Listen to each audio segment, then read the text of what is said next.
Oi, gente! Se essa é a sua primeira vez aqui no canal, eu sou a Feneuti e esse é o Feliz com a Vida. Mas se essa não é a sua primeira vez no canal, você já sabe que o primeiro vídeo do mês é sempre sobre as inspirações. E eu também queria te lembrar que toda vez que eu gravo vídeo nesse formato, aqui na descrição você consegue ir direto pro assunto que você quer assistir. E além disso, todas as coisas que eu falo aqui estão sempre linkados na descrição do vídeo. Vamos começar? Gente, por onde eu começo a falar do filme desse mês? Não sei. Quem me acompanha no Instagram viu que eu assisti esse filme 2 vezes e que eu estou absolutamente obcecada por ele, que é Nasce uma Estrela. Primeiro eu vou dar um panorama geral do que é o filme, se você ainda não assistiu, porque aliás, se você não assistiu, gente, você precisa fazer isso para agora e vai assistir. Esse é o 4º remake dessa história, que teve o seu primeiro filme lançado em 1937, uma outra versão em 1954, a última versão tinha sido com a Barbra Streisand em 1976 e agora em 2008 com a Lady Gaga, que é assim, gente, eu amo a Lady Gaga. E nesse filme não tenho palavras. E fora a Lady Gaga, eu não poderia deixar de falar sobre Bradley Cooper. Aliás, calma, que eu ainda vou falar muitas coisas sobre esse moço. Embora seja o 4º remake, eu achei muito legal porque eles usaram só a ideia central, mas a história em si é totalmente nova e a trilha sonora também. E o filme mostra a história desse astro da música country que é muito famoso, mas está entrando num momento de decadência na carreira e é alcoólatra, tem problema com drogas e aquela coisa clássica de rockstar. E um dia, por acaso, ele conhece a personagem da Lady Gaga, que é uma garçonete muito talentosa,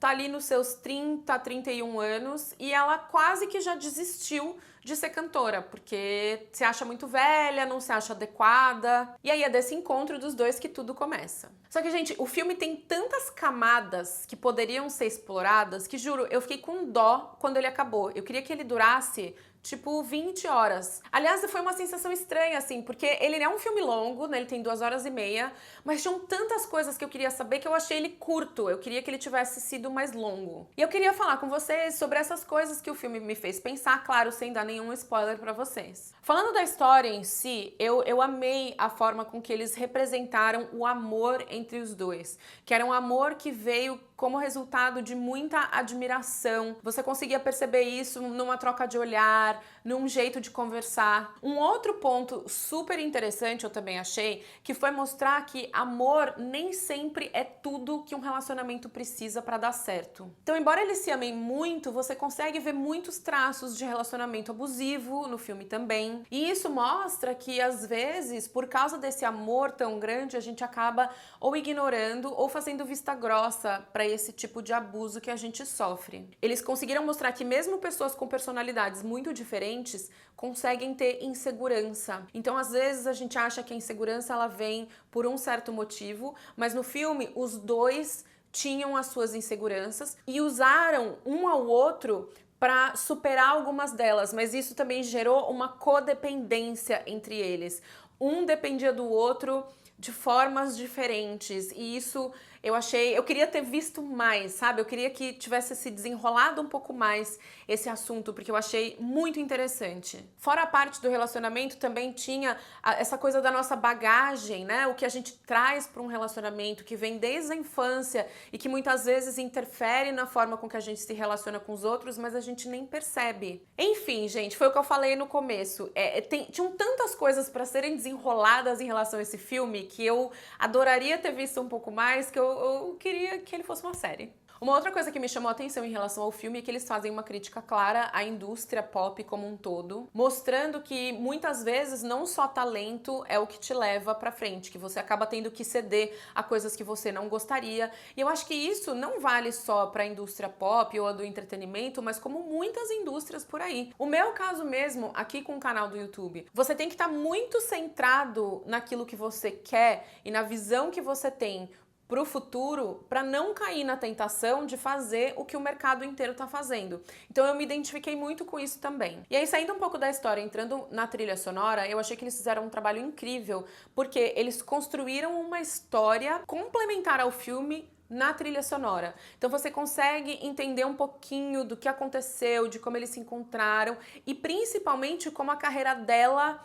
acabou deslanchando. Tiveram coisas que você percebe que não puderam estar no filme por uma questão de tempo, mas eles conseguiram fazer com que isso não se perdesse por meio da trilha sonora. E aí, gente, não dava pra eu deixar de falar sobre o trabalho do Bradley Cooper e da Lady Gaga como profissionais. Porque o Bradley Cooper, se vocês ainda não sabem, ele ajudou a escrever o roteiro, dirigiu, produziu o filme, ele foi o ator principal e ele não só atuou, mas ele ajudou a escrever parte das músicas, ele tocou e cantou. Do outro lado, você tem a Lady Gaga, que é uma cantora fenomenal, mas estava ali estreando sua primeira protagonista num filme. E isso pra mim foi um chacoalhão de várias formas, sabe? O Bradley Cooper demorou 5 meses pra aprender a tocar guitarra, piano e cantar. Gente, é óbvio, né? Ele estava se dedicando ali o dia inteiro, 8 horas por dia, mas você vê que quando você realmente quer fazer uma coisa e se dedica muito, é possível, não importa a idade, ele tem 43 anos, não importa se essa é a sua especialidade ou não. Muitas coisas que a gente acha que a gente não tem talento pra fazer, na verdade é só uma falta de treino. Se você ali se dedicar e treinar, você vai conseguir fazer. E a mesma coisa sobre a Lady Gaga. Ela tá ali muito bem, sendo cantora, vendendo milhões e milhões de discos, fazendo turnê, e ainda assim ela precisava dar esse outro passo. Então, foi muito inspirador pra mim ver dois profissionais tão incríveis e tão bem-sucedidos na sua área, saindo da zona de conforto e querendo conquistar algo além daquilo que eles já são muito bons, sabe? Pra finalizar, eu acho que o filme, no mínimo, vai ter uma indicação como melhor trilha sonora ou música original pro Oscar.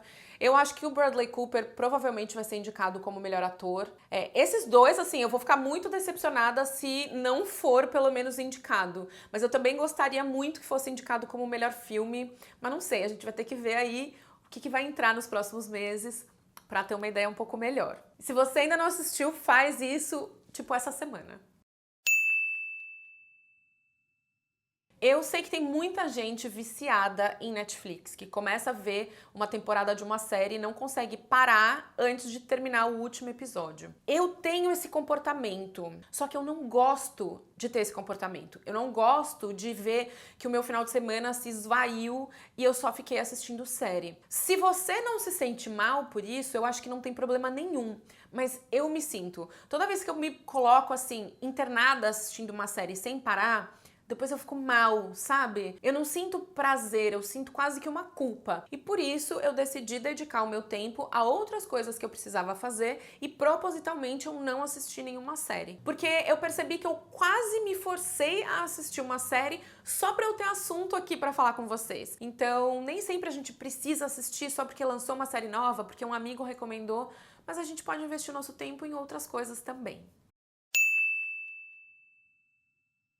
Eu li 2 livros esse mês, eu vou falar sobre os dois rapidamente, porque o que eu tenho pra falar é bem semelhante. Então, o primeiro foi esse daqui, que tá em inglês, mas em português se chama O Ego é Seu Inimigo. Eu gostei bastante, eu achei que tem algumas coisas bem interessantes, mas não foi um livro que eu amei de paixão. O livro tem 3 partes, uma que fala sobre basicamente ambição, a outra que fala sobre sucesso e a outra que fala sobre fracasso. E cada uma dessas partes tem ensinamentos muito legais, né? Você consegue tirar coisas bacanas de cada uma delas. Mas ele não é um livro fluido, não é aquele livro que você lê e você não consegue parar. Ele é um livro arrastado, sabe? Mas você consegue aprender coisas muito interessantes e muito bacanas. Por isso que mesmo não tendo amado o processo da leitura, eu aprendi várias coisas nesse livro, então achei que valia a pena indicar. O segundo livro foi O Silêncio na Era do Ruído, que está em português porque eu comprei ele em São Paulo. Esse livro, ele foi escrito por um editor de livros que fez uma viagem pela Antártica. Ele atravessou o continente sozinho.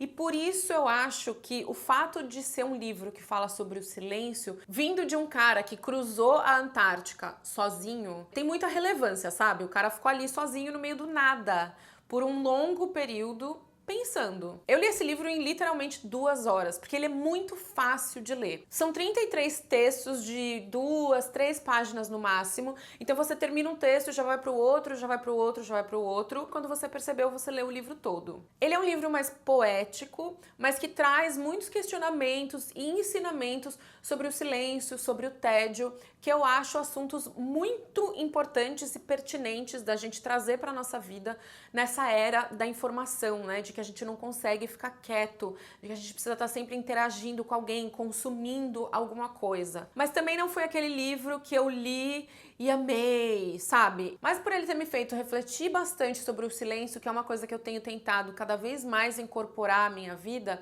eu também achei super válida a indicação aqui. E a frase desse mês veio desse livro aqui. E é isso, só para vocês saberem, essa frase está no livro dentro de um contexto sobre o tédio. O que sentimos nessas ocasiões é uma pobreza de experiências. Mas essa pobreza não se resume a uma ausência de experiências, ao fato de que nada acontece. Um excesso de experiências também pode resultar em pobreza de experiências. Eu acho que hoje em dia a gente está sempre em busca de fazer mais. A gente quer viajar mais, quer ir em mais restaurantes legais, quer ter mais experiências bacanas. Principalmente pelo fato de hoje a gente evitar ao máximo o tédio. A gente não quer perder um segundo numa fila ou esperando alguém sem olhar para o celular. Parece que a gente precisa aproveitar cada segundo da nossa vida fazendo alguma coisa. E cada vez mais eu tenho percebido que quanto mais a gente faz, mais pobre é a experiência daquilo que a gente acabou de fazer. Então, quando eu mudei para Nova York, eu sou apaixonada por gastronomia, eu adoro comer em restaurante legal e tal. E eu fiquei alucinada, eu tava aqui em Nova York, tem muita opção, eu queria 2 vezes por semana, pelo menos, ir num restaurante novo. E aí, o que começou a acontecer? Eu ia num restaurante e eu tava ali por porque fazia parte dessa nova vida, sabe? Eu passei a não aproveitar tão bem a experiência de estar naquele restaurante. Além disso, eu também notei que eu estava ali construindo uma lista de lugares. Eu queria poder dar dicas, eu queria poder saber o que é legal na cidade. E isso estava atrapalhando a minha experiência. Eu não estava mais aproveitando aquilo, eu não estava mais apreciando da forma que eu gostaria de estar. Então, pegando o gancho sobre o que ele fala no livro, para quem via de fora, eu estava vivendo uma vida muito rica em experiências gastronômicas, mas a qualidade da minha experiência estava ficando cada vez menor. Então, eu estava tendo uma experiência pobre. E aí eu comecei a valorizar mais eu conhecer o pessoal do restaurante, eu provar mais pratos naquele restaurante e a partir daí tornar a minha experiência mais rica nesses lugares. E não só simplesmente dar check naquela lista de restaurantes que eu precisava ir. E foi por isso que essa frase acabou mexendo comigo, porque ela trouxe à tona esse meu sentimento de que, ficar entediado não é um problema, é bom, faz a gente pensar, faz a gente refletir sobre a nossa vida, sobre questões internas. 2, nem sempre o excesso de experiências é uma coisa boa. Aliás, gente, o excesso de nada é bom. O melhor que a gente pode fazer pela nossa vida é tentar encontrar o equilíbrio, mesmo que seja o equilíbrio em relação àquilo que a gente gosta muito de fazer. Por morar nos Estados Unidos, muitas vezes eu acabo conhecendo produtos novos que só tem aqui. E eu falo mesmo assim para vocês também saberem, para quem sabe numa viagem vocês comprarem ou para conhecer mesmo. Mas muitas vezes eu falo de produtos muito mais pensando na categoria daquele produto do que no produto e na marca em si. E esse é um caso do produto que eu vou falar hoje. De uns tempos pra cá, eu tenho tentado cada vez mais substituir alguns produtos do dia a dia, principalmente aqueles que a gente usa muito, por produtos mais sustentáveis, por coisas que vão poluir menos, que vão gerar menos lixo. E uma das coisas que eu troquei foi a escova de dente de bambu. Eu ganhei essa escova de dente que é de uma marca australiana que nem vende aqui nos Estados Unidos também, então eu também não vou poder recomprar. Mas a ideia de você usar uma escova de dente de bambu me atrai muito, porque faz muito tempo, gente, acho que mais de 15 anos, que eu me incomodo com o fato de que a escova de dente tem uma vida útil muito curta e é um monte de plástico que você joga fora. E essa troca me fez muito feliz, porque eu sinto que eu tô poluindo um pouquinho menos, sabe? Pra você que mora no Brasil, eu fiz uma pesquisa no Google e eu vou deixar listado aqui 2 sites que eu encontrei, opções que eu considerei muito boas, Eu não posso te dizer se elas realmente são, porque eu não usei, mas se alguém conhecer alguma marca ou indicar, também vai ser super bem-vindo aqui nos comentários. O que eu queria mesmo com a indicação desse produto é plantar uma sementinha na cabeça de vocês de que a gente precisa prestar atenção nessas coisas do dia a dia que a gente acaba fazendo no automático e a gente nem se dá conta do quanto essas coisas poluem e de que uma mudança muito simples pode fazer uma diferença muito grande. E aí, gente, gostaram das indicações desse mês? Como sempre, as recomendações de vocês também são super bem-vindas, então se vocês tiverem dicas, podem colocar nos comentários aqui embaixo. Não esqueçam que todos os produtos, tudo que eu falei aqui no vídeo, também tá linkado na descrição. E se você gostou desse vídeo, mas ainda não é inscrito no canal, aproveita para fazer isso agora e ajudar a gente a chegar aos 100 mil inscritos antes de terminar esse ano. Assim, a gente se vê nos próximos vídeos. Tchau!